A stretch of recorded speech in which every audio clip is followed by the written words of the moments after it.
సామాన్య ప్రేక్షకుడిని. నాకు అందుబాటు ధరలో వినోదం ఉంటే థియేటర్కి వెళ్ళి చూస్తా, లేదు అనుకుంటే నాకు అందుబాటులోకి వచ్చినప్పుడు చూస్తా. ఇది నేను ఎప్పుడు చాలాసార్లు నా వీడియోలు ఫాలో అయ్యే వాళ్ళకి తెలిసిందే. 300, 400, 500, 1000 రూపాయలు పెట్టి సినిమా థియేటర్కి వెళ్ళి చూడాల్సిన అవసరం నాకు కనిపించట్లా.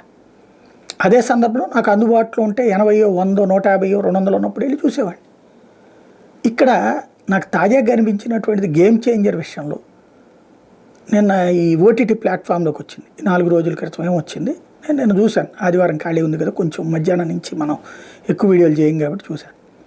నాకు అనిపించింది ఏంటంటే, నటనలో సూపర్ పరిపక్వత ప్రదర్శించాడు రామ్ చరణ్. ఒకటి, ఆ నత్తితో ఉండేటటువంటి పాత్రలో అద్భుతంగా తను పండించేశాడు, అనేకంటే జీవించేశాడు తను. అది నెంబర్ 1. నెంబర్ 2 వచ్చేటప్పటికి సినిమా భారీ రిచ్గాను తీశారు, కానీ సమస్యల్లా లాజిక్ లేని మ్యాజిక్లతో నడపటం. పాపం బ్యాడ్ లక్ ఏంటంటే, ఇది ఎలక్షన్స్ ముందు అనుకున్నట్టున్నారు. ఎలక్షన్స్ ముందు అయితే జగన్కి టార్గెట్ చేసేటటువంటి కోణంలో ఉన్నట్టుంది. ఏది అందులో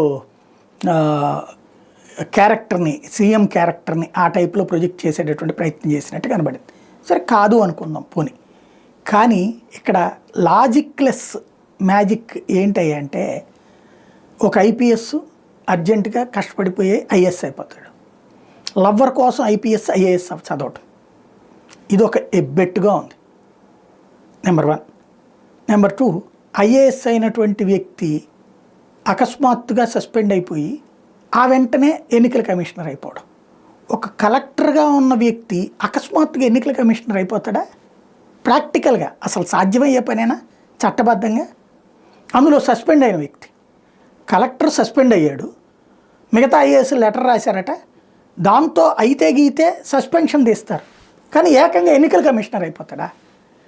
కలెక్టర్ నుంచి చీఫ్ సెక్రటరీ స్థాయి దాకా వెళ్ళినప్పుడు, ప్రిన్సిపల్ సెక్రటరీ స్థాయి దాకా వెళ్ళినటువంటి సందర్భంలో ఇది కుదురుతుంది. చీఫ్ సెక్రటరీ అన్నగాని ప్రిన్సిపల్ సెక్రటరీ స్థాయి వాళ్ళకి ఎన్నికల కమిషనర్ జాబ్ వస్తుంది. అందులో సస్పెన్షన్ అయిన వెంటనే ఆ ప్రమోషన్స్ ఎవడో ఇవ్వడం. ఇంకోటి, ఒకసారి అట్లాంటి వివాదంలో ఉన్న వాళ్ళకి ఎన్నికల కమిషనర్. ఇంకోటి అన్నిటికంటే కీలకమైంది ఏంటంటే, ఎన్నికల కమిషన్ అంటే ఇష్టం వచ్చినట్టు డైరెక్ట్ కేంద్రం నియమించేది. 3 పేర్లను రాష్ట్ర ముఖ్యమంత్రి పంపించాలి. ఓ పక్కన అక్కడ ముఖ్యమంత్రి చనిపోయాడు, ఇప్పుడు వాళ్ళ అబ్బాయి ముఖ్యమంత్రి అవ్వాలనుకుంటున్నాడు. అతను ముఖ్యమంత్రి అయిన 5 నిమిషాల్లో ఈయన ఎట్లా అవుతాడు? ఆయన ముఖ్యమంత్రి అయ్యాక ఎలక్షన్ కమిషన్ సంబంధించి 3 పేర్లు ఇవ్వమని అడగాల, దాంట్లో తీసుకుని నడపాలి. ఇక్కడ ఈలోపు మళ్ళీ ఎలక్షన్ కమిషనర్ నుంచి రిజైన్ చేసేసి ఏకంగా ముఖ్యమంత్రి అయిపోతారు. ఇవన్నీ పాత రోజుల్లో ఒక్కరోజు ముఖ్యమంత్రి పాత్రలు అవన్నీ గొప్పగా అనిపిస్తాయి చూడటానికి. ఇది సోషల్ మీడియా రాని రోజుల్లో బాగుంటుంది. అదేది భరత్ అను నేను ఇట్లాంటి. ఫైనల్గా చూస్తే ఇక్కడ కనబడేది ఏంటంటే, ప్రాక్టికాలిటీకి పూర్తి భిన్నంగా ఉంది. రెండవ పాయింట్ ఏంటంటే, ఎగ్జాగరేటెడ్ కాన్సెప్ట్ అన్నమాట. మనం ఇప్పుడు మన కళ్ళ ఎదురుకుండా చూస్తున్నాం.